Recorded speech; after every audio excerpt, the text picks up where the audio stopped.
Arrow International has created a balloon pump system that combines leading intra-aortic catheter technology with pioneering cardiac assist technology.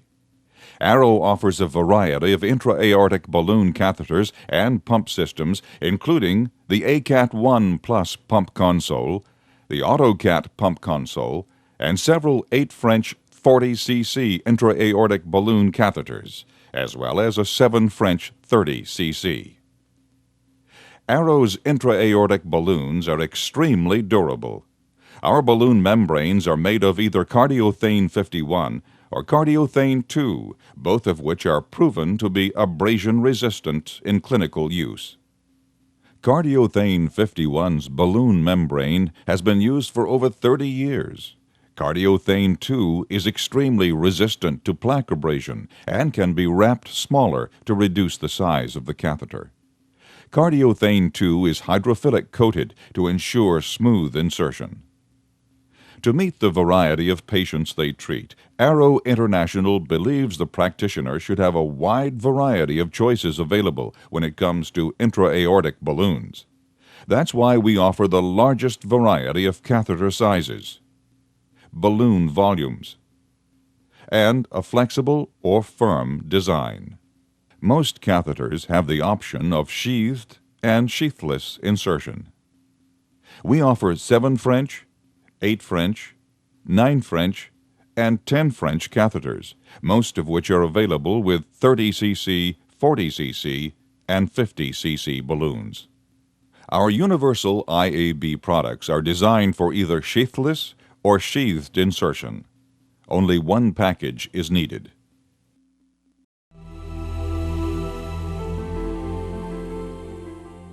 Patient size, height, should be used to determine proper balloon size.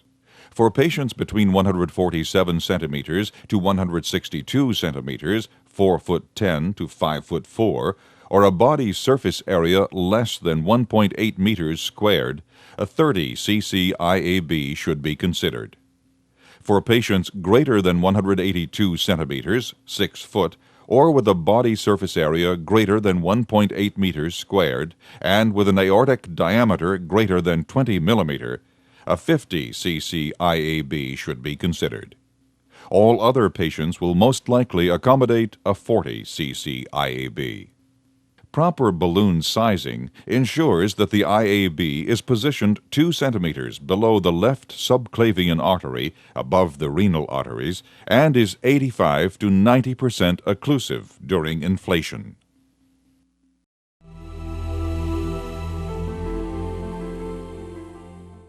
The insertion instructions described in this video presentation are exclusive to the Arrow Percutaneous Universal Intra-Aortic Balloons and are intended as an educational tool. Complete insertion instructions are included with every catheter. Insertion of this device is recommended by trained personnel only.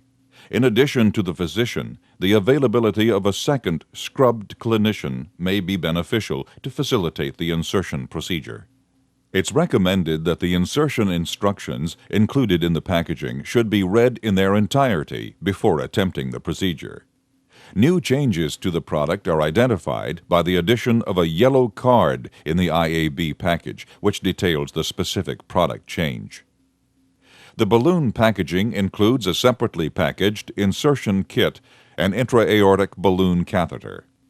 Driveline tubing to connect Arrow intra-aortic balloon catheters to other manufacturers' balloon pump consoles is provided in separate sterile pouches. Most Arrow International intra-aortic balloon catheters can be inserted through a sheath or with sheathless technique. For the purpose of this video, a sheathed insertion will be demonstrated. Refer to the instructions for use for the recommended insertion method. The insertion kit contains 1 number 11 scalpel blade and handle, 1 18-gauge arterial needle, 1 pre-dilator, 2 dual taper sheath dilators, 1 Teflon sheath introducer, 1 sheath introducer with side port for arterial blood sampling convenience, and 2 Teflon-coated guide wires. In addition to the contents of the insertion kit, the following supplies may also be placed on the sterile field: lidocaine with syringe and needle, 4x4 sterile sponges, 2 packs of 2O-Ticron or O-braided silk sutures, heparinized saline-filled basin, and 10 cc sterile syringe. Other supplies may be placed on the sterile field. Each clinician should follow their hospital policies and procedures. A transducer with pressurized flush bag and tubing should be prepared at this time, as the central lumen of the balloon can be used for patient monitoring. If a transduced waveform is not required, a continuous heparinized flush system should be used to maintain central lumen or sheath side port patency.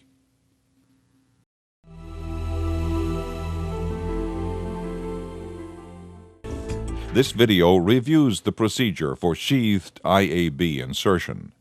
The specific procedure for a sheathed IAB insertion are as follows. Use standard scrubbing technique for sterile percutaneous insertion. Prep and drape the insertion site. Palpate both femoral arteries for the strongest pulse. The insertion site will be just distal to the inguinal ligament in the common femoral artery. Administer the appropriate local anesthetic. Access the femoral artery. Arterial access may be accomplished by using the standard 18-gauge needle provided in the insertion kit. Puncture the femoral artery using the 18-gauge arterial needle provided. Take care not to pass the needle through the lateral wall of the artery. Note: the angle of entry of the needle should optimally not exceed 45 degrees if the sheathless insertion method is employed.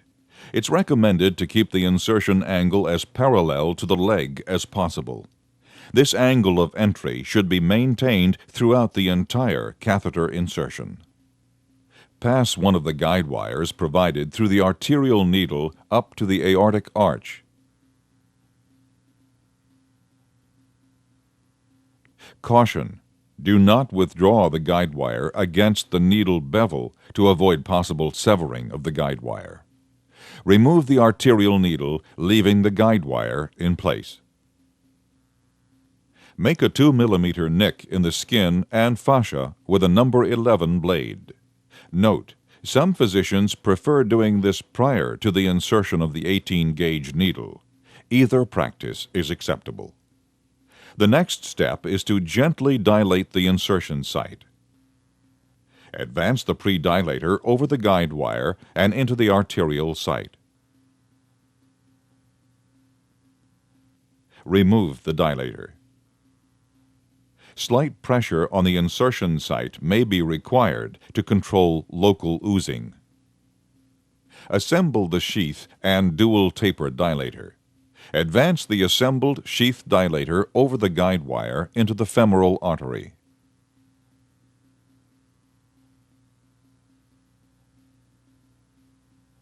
Remove the dilator from the hemostasis sheath. Note: if sheath with side port is used, flush side port and sheath with heparinized saline. Clearance between catheter and sheath may allow for blood sampling through the side port.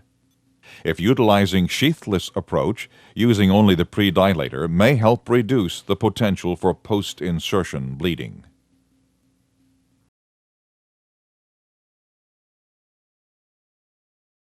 The IAB tray contains all the components necessary to prepare the IAB.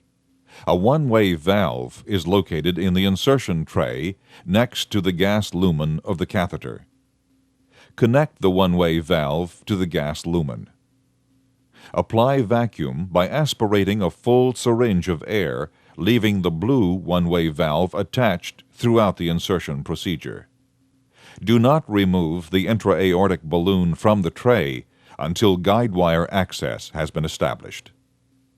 If present, do not remove the packing stylet until the catheter has been removed from the tray. Catheter removal from the packing tray should occur by keeping the catheter parallel with the sterile field until the membrane has fully exited the tray. Pulling up on the catheter body during removal may cause damage to the catheter or membrane. For a sheathed insertion, the hemostasis device is not utilized and must be removed. This may be done before insertion by holding the wingtip, cracking it up, cracking it down, and then peeling the device away. The central lumen of the balloon should be flushed with heparinized saline. To activate the hydrophilic coating on cardiothane 2 IABs, wet the tip of the membrane with saline immediately prior to the insertion.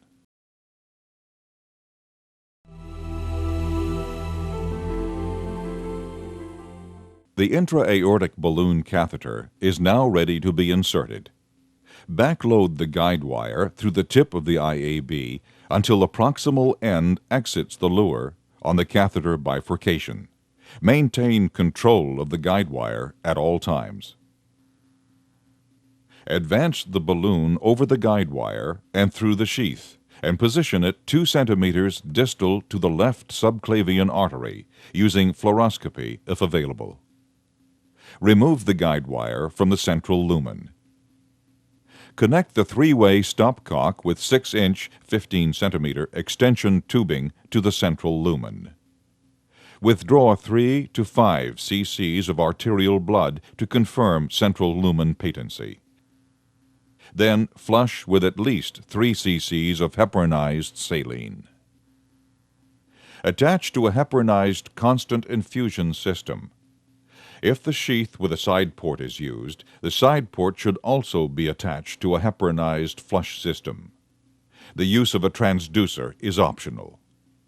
If sheathless insertion was employed, the following instructions should be followed. Apply manual pressure to the insertion site for 1 to 2 minutes to control bleeding. The hemostasis device is designed for use whenever manual pressure is insufficient to achieve hemostasis. If bleeding persists, advance the tip of the pre-mounted hemostasis device into the femoral artery until blood exits from the hub side of the hemostasis device, and then advance an additional 1 to 1.5 centimeters. The shortest length of the hemostasis device required to effectively control bleeding at the insertion site should be inserted to achieve adequate hemostasis and reduce interference with peripheral flow. Attach the cuff to the hemostasis sheath or hemostasis device. If the hemostasis device is not required, you may advance it to the skin level or peel it away from the catheter body. For patients with more than 2 inches of adipose tissue at the insertion site, sheathless insertion is not recommended. Ensure correct IAB position. Release vacuum by removing the one-way valve with a gentle rotating motion from the connector on the short Tygon tubing. Attach driveline tubing to the catheter. Prepare for pumping by inserting the color-coded connector into the intra-aortic balloon pump console. Arrow balloon connectors automatically determine the correct balloon displacement volume to be delivered by the pump. Follow the intra-aortic balloon pump operating instructions for console startup and safe operation. Observe inflation and deflation of the balloon under fluoroscopy if available. If the IAB does not unwrap, confirm position. If position is correct, manual inflation may be utilized. To perform manual inflation, disconnect the gas line tubing from the catheter body. Using the 60 cc syringe, attach it to the helium port of the IAB connector. A stopcock may be used if desired. Withdraw and confirm no blood is present. Using 30 to 40 cc's of air, gently inflate and deflate the IAB manually.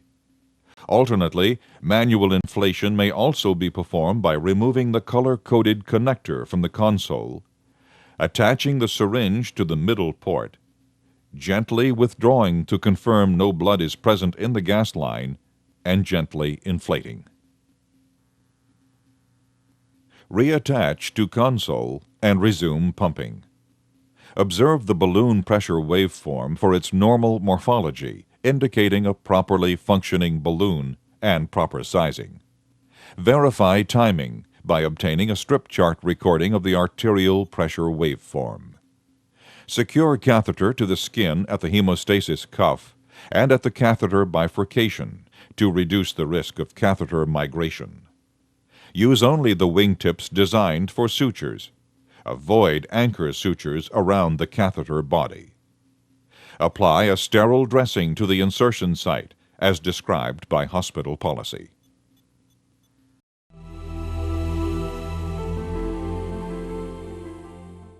When intra-aortic balloon pump support is no longer required, the following removal procedure may be used. Remove all anchoring ties. Disconnect the balloon from the control console. It is not necessary to pull a negative vacuum on the IAB prior to removal. The surrounding aortic pressure will decompress the membrane, allowing for flexibility and easier removal, particularly in patients with decreased elasticity at the site of the autorotomy. While stabilizing the sheath, withdraw the catheter until the tail of the balloon engages the sheath. Do not pull the catheter out through the sheath. Apply firm digital pressure to the femoral artery immediately below the insertion site. Grasp the sheath and catheter and remove together. Allow proximal bleeding for 1 to 2 seconds to encourage extravascular loss of any thromboembolic material. Apply firm digital pressure superior to the femoral artery insertion site. Release pressure below the insertion site to encourage back bleeding for 1 to 2 seconds, eliminating potential for arterial air. Apply firm pressure to the insertion site to provide hemostasis per hospital policy. Heparin use and antiplatelet agents may require additional time to achieve hemostasis. Apply a pressure dressing per hospital protocol. A 5 to 10 pound sandbag can be used as per hospital policy. Follow hospital guidelines for sterile wound care. Check pulses distal to the insertion site frequently per hospital policy. Arrow International is here to assist you with your entire balloon pumping needs. If you have any further questions or concerns, please contact our 24-hour intra-aortic balloon product hotline, staffed by a team of clinical and service support specialists, or your local sales representative. The 24-hour intra-aortic balloon product hotline within the United States and Canada is 1-800-447-IABP. For customers outside the U.S. and Canada, please call 1-617-389-8628.